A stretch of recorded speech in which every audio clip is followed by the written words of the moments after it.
Am I the a-hole stories? Am I the a-hole for saying I didn't choose my family? My dad has been married to my stepmom for 7 years. I, 17 female, lost my mom when I was 6 and he started dating her when I was 8. We all got along okay, and when my dad was about to propose he asked me how I felt about his wife being my new mom and her kids my siblings. I said I didn't want a new mom, and if that's why he was marrying her, I didn't want him to because I wouldn't replace my mom for anyone. My stepmom asked her kids the same, but they said yes. Then they both asked each of us. I said the same thing when they both asked, that if they were getting married for her to be my new mom, then I didn't want it. They ignored me and went ahead anyway, and I admit, I was salty. I was especially annoyed when they tried to get me to make a speech at the wedding, accepting them as my mom and siblings. I get along with her kids for the most part, but I do see a difference in how we view the blended family.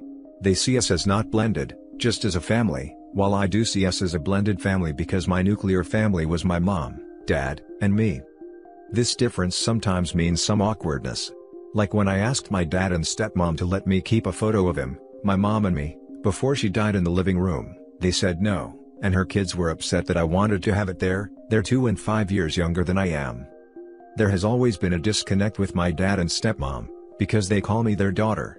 She calls herself my mom, and he refers to her as my mom, but I don't. I never have. Sometimes I say she's my dad's wife to others, around them I say stepmom. But I have never said mom. I call her by her first name. The disconnect is something they tried to end more than once, by reassuring me I could have another mom, by getting my dad's family to say the same, while asking why I don't want another mom. I always ask why she can't be just my stepmom. Anyway, a few nights ago, my step-siblings were talking about how we got to choose our family, and how awesome that is. They brought up that I didn't take part in the wedding the way they did. I said they might have chosen their family, but I didn't. They said that wasn't true. I told them it was. My stepbrother, the youngest, got upset and asked why I didn't choose them. I told him it was because my dad tried to force me to accept their mom as my mom. They don't see the big deal with that. I told them I already had a mom. They said I didn't, that their mom was my only mom. My dad and stepmom were mad, and they're still mad. We haven't actually talked, since my dad said I should have stayed quiet 3 nights ago. My stepmom was also widowed when she was pregnant with my stepbrother. She and the kids never talk about their dad, and one time, I made a comment about our dead parents and I was told to drop it. All the photos of their time before she was a single mom are gone. The kids actually don't consider their bio dad part of anything. Am I the a-hole? Now for the top comments. Not the a-hole. You didn't choose your family. You were asked for your thoughts on the marriage, and it was sidestepped, instead of there being further conversation about it. It seems like your dad and stepmom might not be handling the loss of their spouses very well. The way they're trying to expunge the memories of them goes beyond healthily moving on after a loss. Exactly. My advice is to maintain contact with your maternal family, and make sure they have copies of all those old photos with you and your mom. Not the a-hole. What the hell? They're trying to pretend that your mom and your stepbrother's bio dad didn't exist. You have every right to feel the way you feel. If you don't want her to be your mom, then she's not. They are trying to force her on you, but that's just not how it works. You even told them that you didn't want her to be your mom and they ignored it. They probably thought, or hoped, you would change your mind after a while. It sounds like there's no use in trying to explain it to them more though. They might never understand the way you feel. I think that you're doing really good by sticking up for yourself. I don't know. With the step-siblings, it might help to point out, being older when the mom died, means OP has a lot of memories and experiences with the mom than they do their dad. So, it is natural that OP's feelings and experience will be a little different.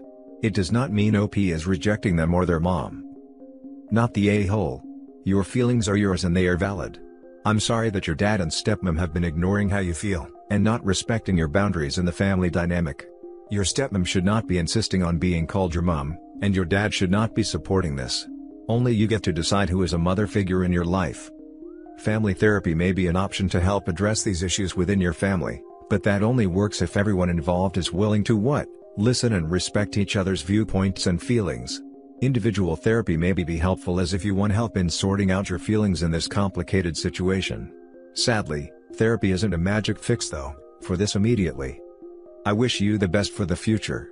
You're almost an adult, and when/if you leave home, That will give you more freedom to establish family boundaries and determine the relationship you want. Edit. Also, your step-siblings asked the question, you are allowed to answer it honestly. In supportive healthy families, that's what happens, you voice your feelings. You were not intentionally mean in any way shape or form, and should not be expected to keep the peace on something like this by being quiet. Now for the next story. Am I the a-hole for not agreeing to a name change for my daughter, despite her father wanting one?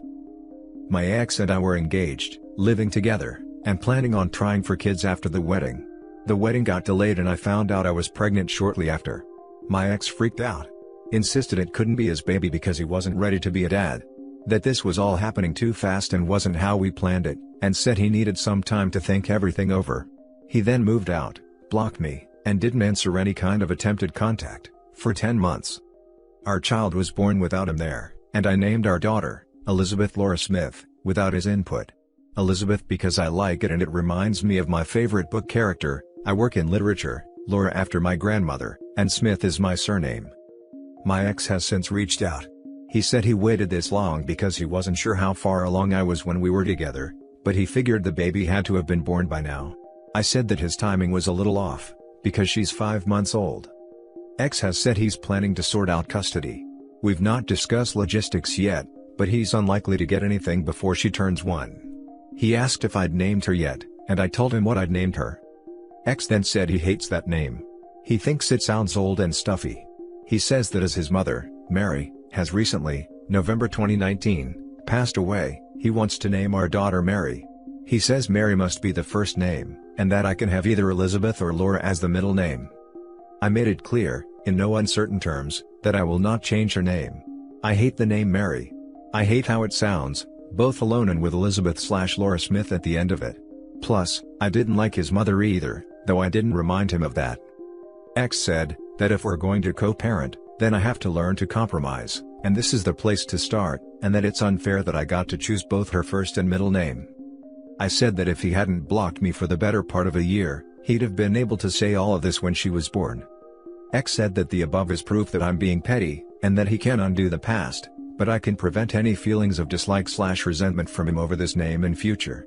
That as the father, he should have a say in his daughter's name. He also says that he's willing to let her be a Smith and not force me to use his surname, which he feels is proof he has already negotiated. Am I the a-hole?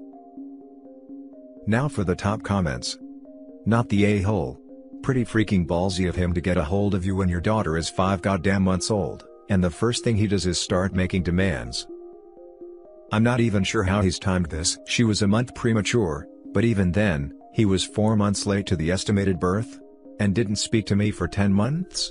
The best math I can offer is, he's assumed I was only a few weeks along when we were last together, when I was actually closer to 4 months, and then he just counted out 40 weeks, but that still doesn't make sense. I'd say that he didn't want to deal with a newborn baby, and took his sweet time to realize he wanted to be a dad.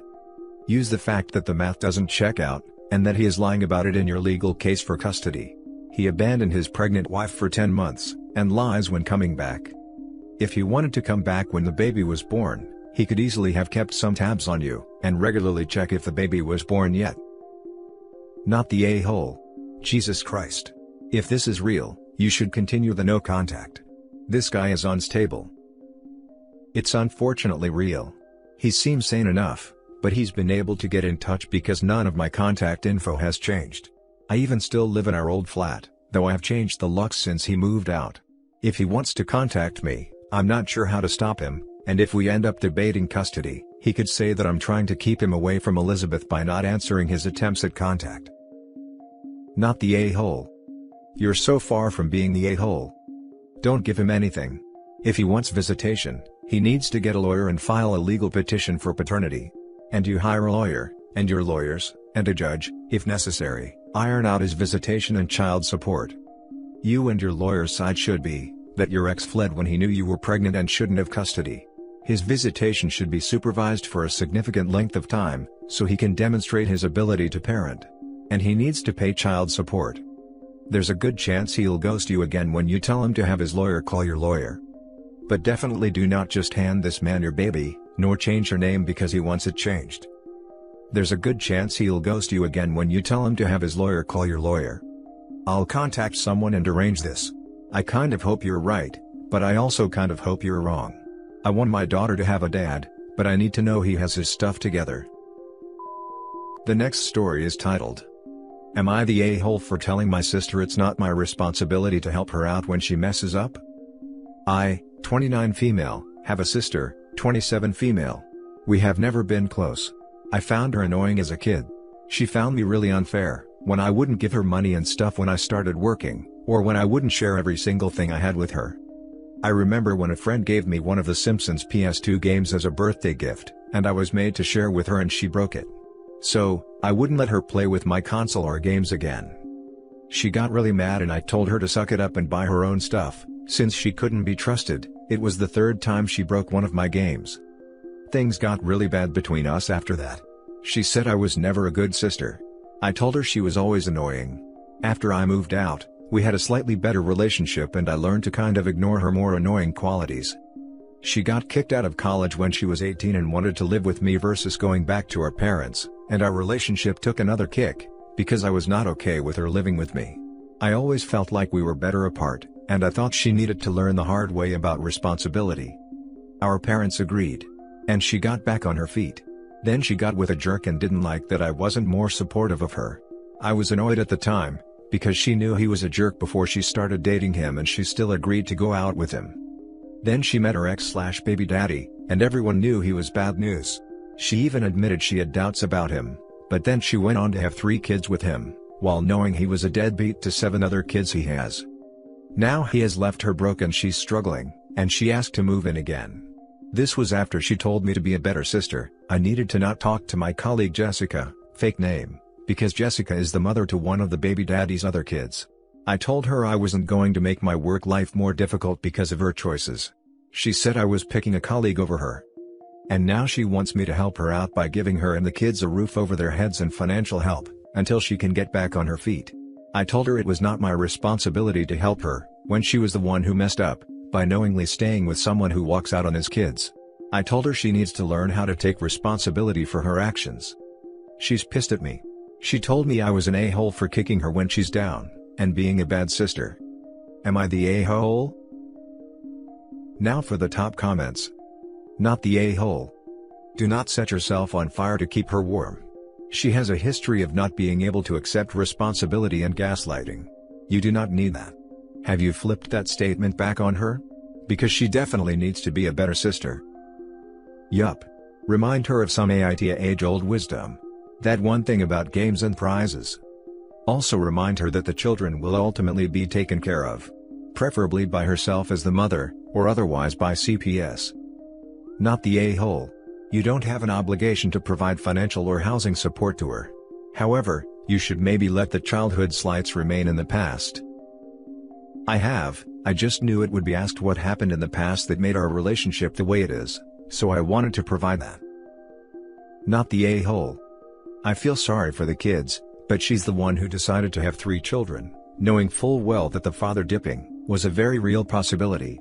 She should have had money stashed away or been preparing for the worst at the very least. But she didn't. And now she expects you to be saddled with her and 3 children? Do not let her in. Chances are, the second she steps foot in that door, you're never going to get her to leave. Some people just don't get along, and her life choices shouldn't be a burden on you. If she's really struggling, she can seek aid. There are programs available to her. Now for the last story. Am I the a-hole for telling people the truth about why I changed my last name and making my father look bad? When I go home to visit my family and friends in my hometown, I sometimes run into people who know my father, and they find out that I changed my last name. Many people assume I got married, but I tell them no, I changed from my father's to my mother's. I try not to give out more information than that, and I do not like having everyone know my business, but some people really press me for information. If they insist on knowing, I tell them bluntly and honestly, that my father mistreated me, is homophobic, stated that he never wanted children, and I was ashamed to carry any part of his name, but proud to have my mother's. I also tell them I changed my middle name too, from my father's first name to a name of my own choosing. My brother informed me that when I say this, it gets back to my father and stepmom, both of whom think I am cruel and heartless, and even my brother thinks I go into too much detail about the reasons that I should withhold information which he considers slanderous to my father, and just say I took my mother's name, and leave it at that. As far as I am concerned, my father does not deserve my kindness nor respect, and I should not hold back truthful information if asked.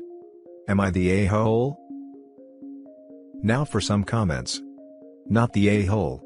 Life has consequences, and you don't have to hide or be ashamed of the reason you changed your name.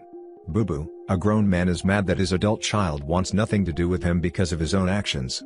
Speak your truth. A quote I came across recently in love is, "Tell your stories. If people wanted you to write warmly about them, they should have behaved better." And Lamont. It's not slander if it's true. Not the a-hole.